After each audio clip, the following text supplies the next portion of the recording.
మాతృదేవోభవ. భ్రూలతా సంజాత పుష్పము తిలకము రామాయణ గ్రంథరాజమనగ కాంతిచ్చటల క్రిందకమ్ము చీకటి కొప్పు కాళిదాసుని మేఘ కావ్యమనగ పాలసంద్రపు నురువు పర్వు వెట్టెడి చీర కల్పవృక్ష స్వచ్ఛ కాంతియనగ శృతిభావరసపూర్ణ శతపత్రపీఠము శృతిభావరసపూర్ణ విశ్వంభరా పూర్ణ వేదియనగ సుఖవిహంసధ్వనికి మేలి శృతులు గోర్చి జలధి తారంగడోలికా లలిత వీధి వల్లకిని పల్లవించడి వాణి కరుణ ఏడుగడయోచునేడు మిమ్మేలుగాక ఏడుగడయోచునేడు మిమ్మేలుగాక. ఏబిఎన్ ఆంధ్రజ్యోతి ప్రేక్షక మహాశయులందరికీ నవజీవన వేదం అనే కార్యక్రమంలో 436వ భాగానికి స్వాగతం పలుకుతున్నాం. ఒక కార్యాన్ని సాధించడానికి ఎన్ని విధాల జాగ్రత్తలు తీసుకోవాలో హనుమంతుడు మనకి తెలియజేస్తున్నాడు. ఏ భాషలో మాట్లాడాలని ఆలోచించాడు. చివరికి నిర్ణయించుకున్నాడు. చేకొని నేను చెప్పునది చెప్పగా యోగ్యముగా అదే మైథిలి ప్రాకృతము అది మానవుల భాష అయోధ్యకు చుట్టుపట్ల ఈ ప్రాకృత భాష ఏమిగుల వాడుకనున్నది. దాని విన్నచు శ్రీకమలాయతాక్షి అగు సీత మనస్సు ప్రసన్నమయ్యడిన్. దాని విన్నచో శ్రీకమలాయతాక్షి అగు సీత మనస్సు ప్రసన్నమయ్యడిన్. సుందరకాండ మనకి ఇంకో సందేశం కూడా ఇస్తోంది. నా తాపత్రయం నాది, దాని గురించి చెబుదామని. మాతృభాష వినగానే అమ్మవారు సంతోషిస్తుంది అని చెప్పారు వాల్మీకి, విశ్వనాథ కూడా. మనకెందుకు సంతోషం కలగడం లేదండి? తెలుగు మాట్లాడితే అవమానిస్తున్నామే. పశువుల దగ్గర నుంచి పక్షుల దగ్గర నుంచి అన్ని జాతుల జీవరాశులు కూడా తమ సొంత కూత కూస్తాయే, మనం ఎందుకు పరాయి కూతలు కూస్తున్నామండి? కాకి కూడా కాకిలా అరవనందుకు కోకిలని తన్ని తగలేస్తుందండి.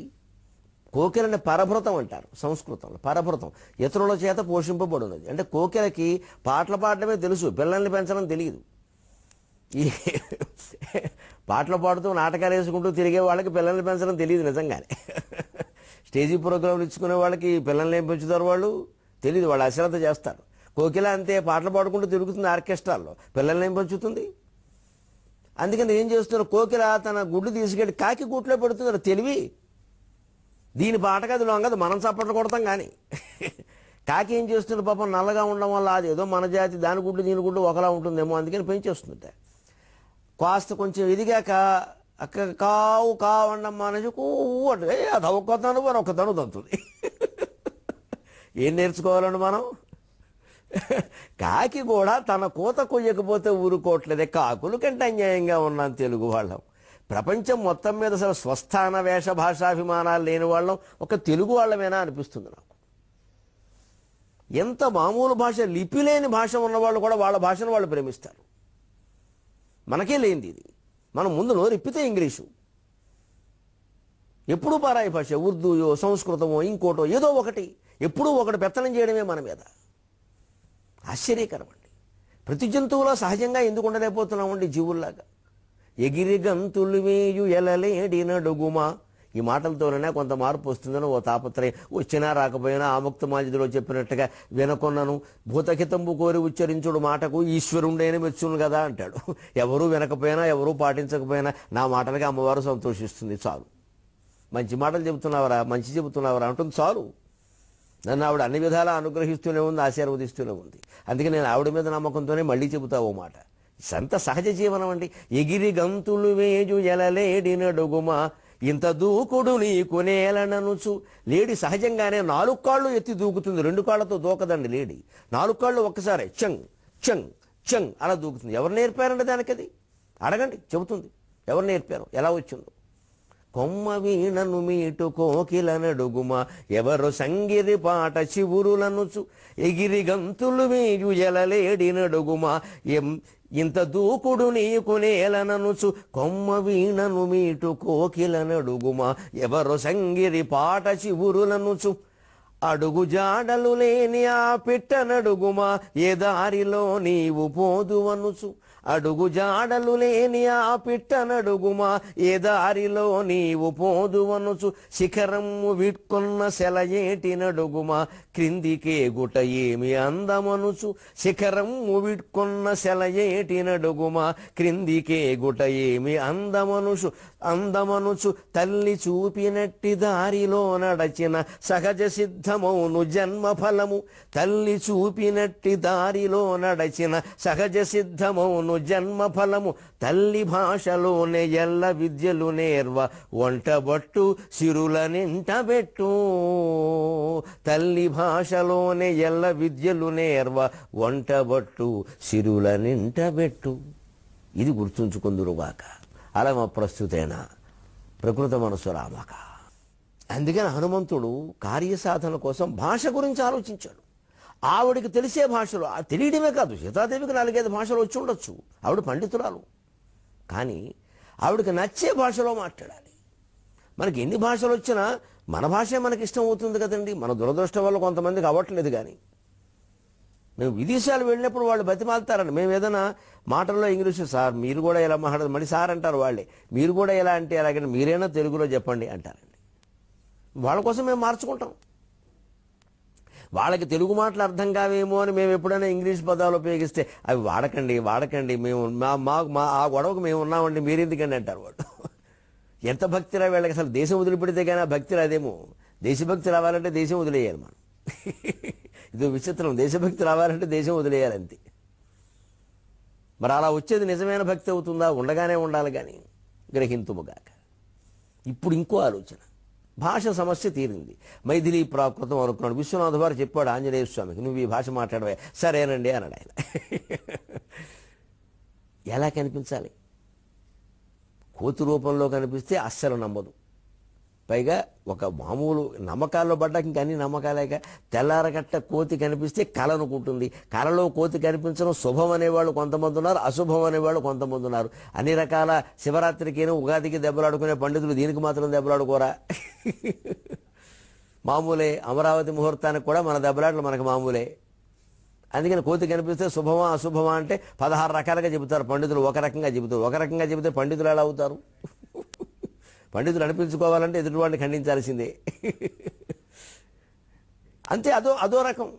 అందుకని ఏ రూపంలో కనిపించాలి? కోతిలా కనిపిస్తే కుదరదు. పోనీ ఇంకేదైనా రూపం.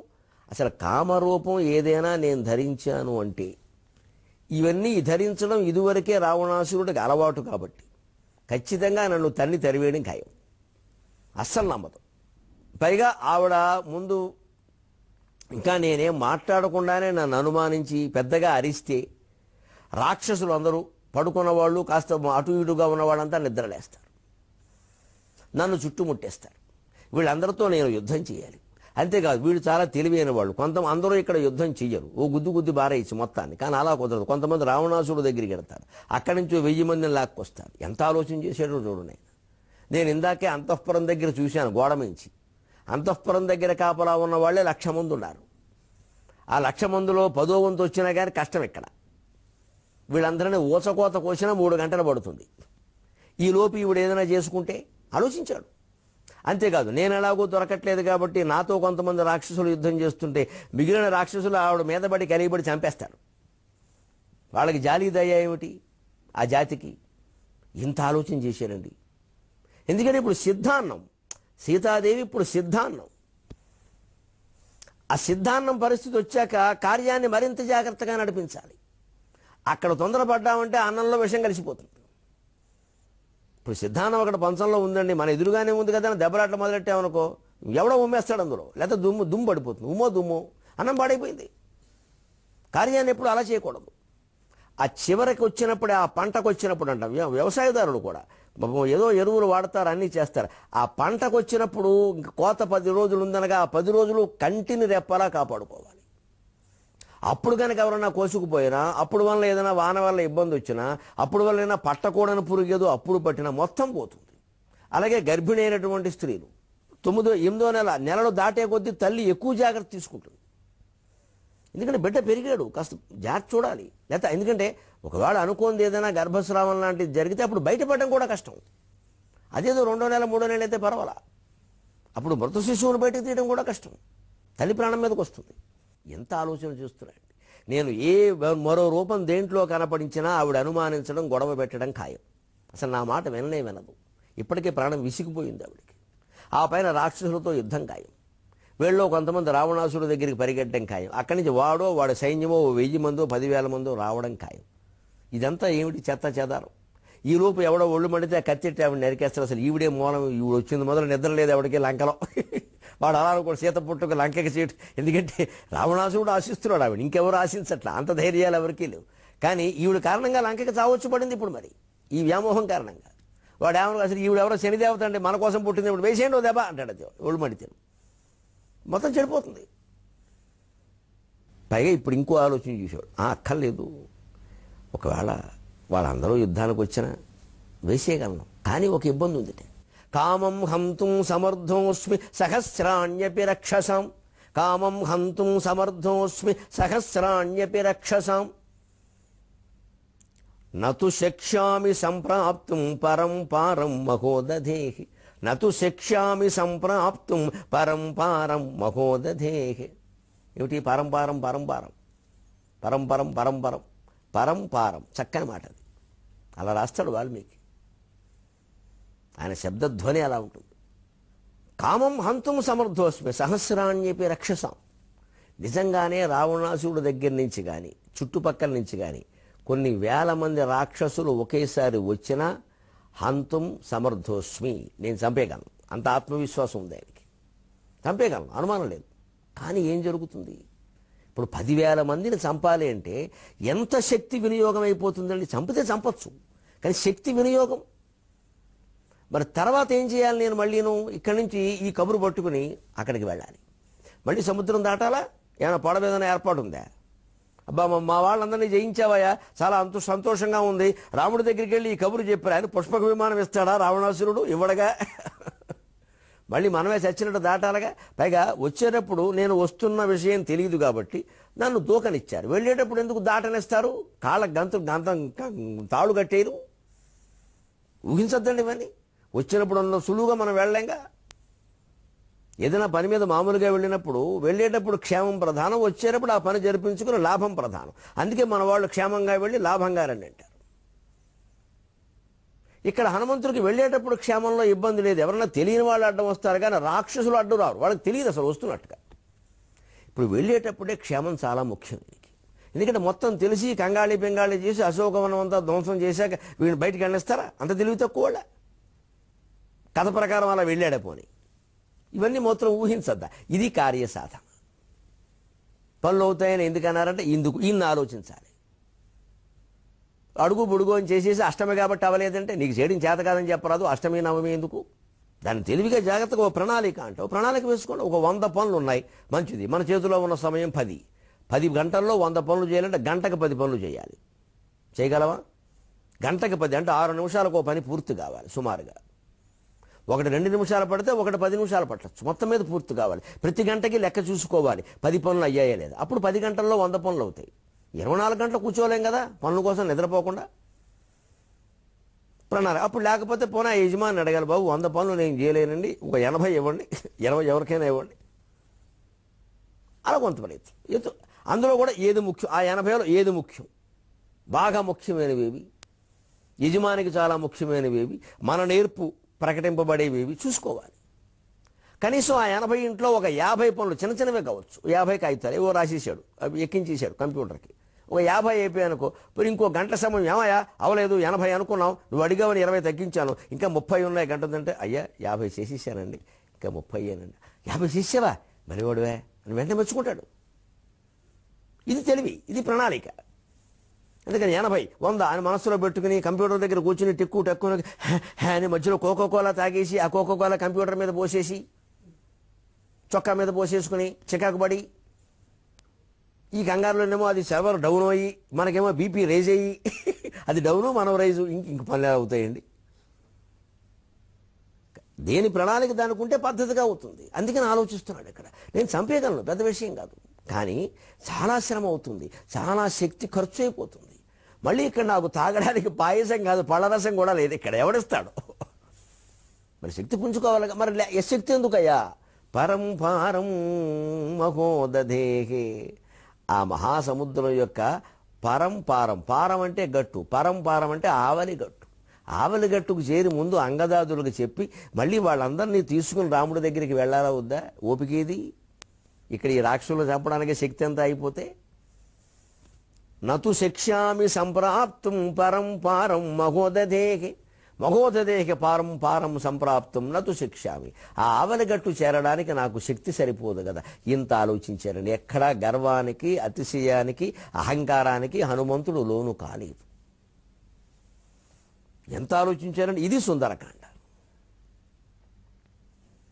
అందుకే ఇక్కడ మనం చెప్పుకోవలసిన ఉదాహరణ భారతం నుంచి. ఈ అవగాహన లేకపోవడం వల్లే అర్జునుడు అనవసరపు ఆయాసం పడ్డాడు.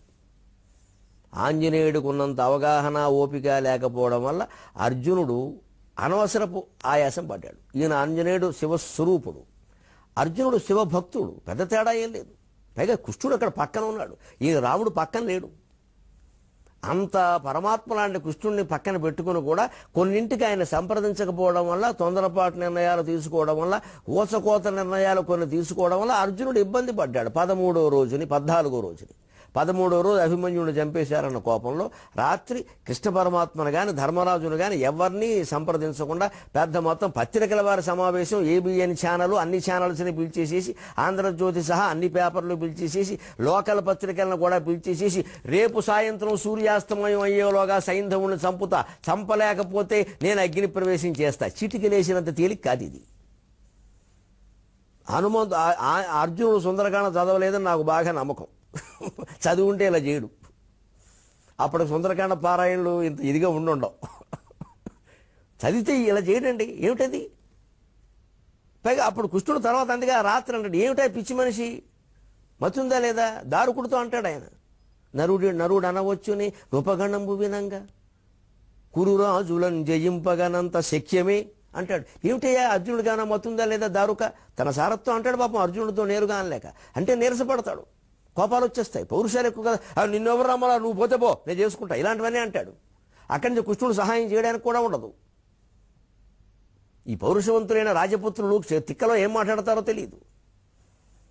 కానీ మరి చక్కబెట్టుకు రావాల్సిన బాధ్యత పరమాత్మ మీద ఉంది. భక్తుడు తప్పు చేసినా భగవంతుడు తప్పు చేయకూడదు.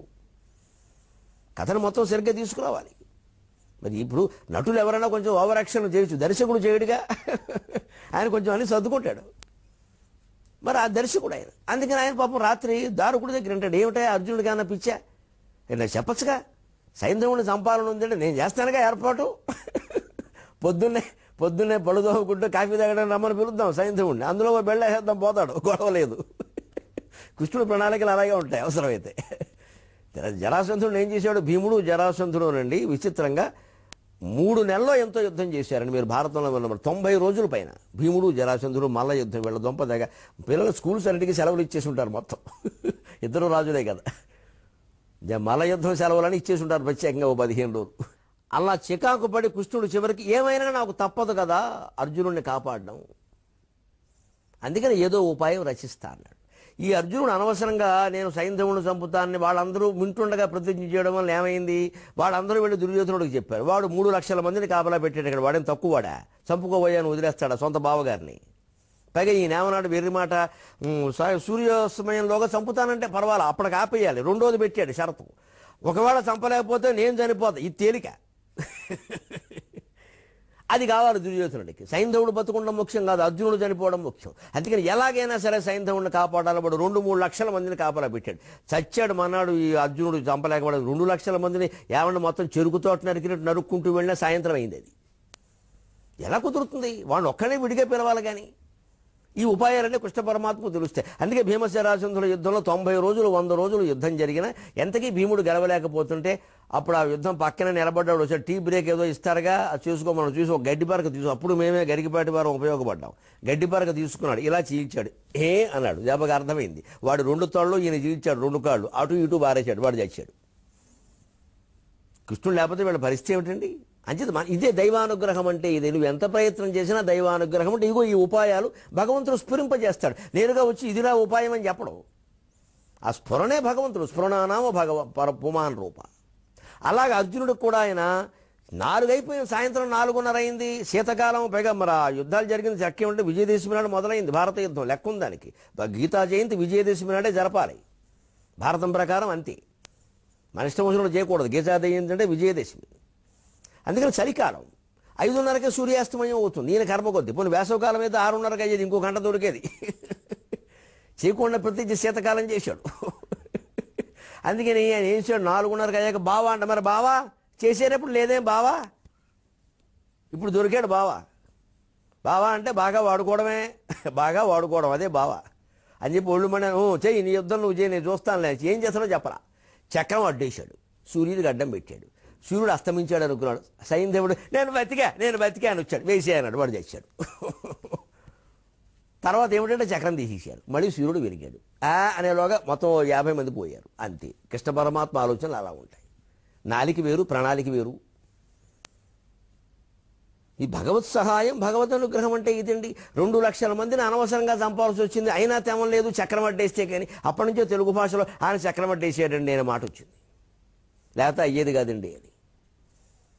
ఎందుకంటే కార్యం ఎలాంటిదంటే జీవితం లాంటిదేనండి. అందుకే విశ్వనాథ వారు సరిగ్గా ఈ సందర్భంలో జీవితాన్ని హనుమంతుని స్వరూపాన్ని పోలుస్తున్నారు. పరమ వేదాంతం అంతా ఇందులో పెట్టారు మహాకవి. అరయ్యగా ఆ చెట్టు, ఈ ఆలోచిస్తున్న హనుమంతుడు ఆ చెట్టు మీద ఎలా ప్రకాశిస్తున్నాడు అంటే, అరయ్యగా ఒక్క విత్తనమునందు మహాతరువు పురీతి అత్తరువున విత్తనంబు బలే తా పవమానసుతుండు బొల్చే.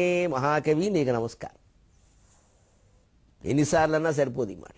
అరయగ ఒక్క విత్తనమునందు మహాతరువు పురీతి అత్తరువున విత్తనంబువలే తా విత్తనంబువలే తా పవమానసుతుండు బొల్చే.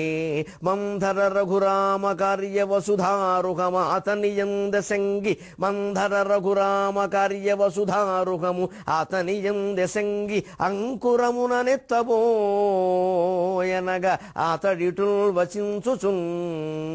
అంకురమును నెత్తబోయడును కోయన అంకురమును నెత్తబోయడును కోయన అతడిటుల్ వచించుచున్.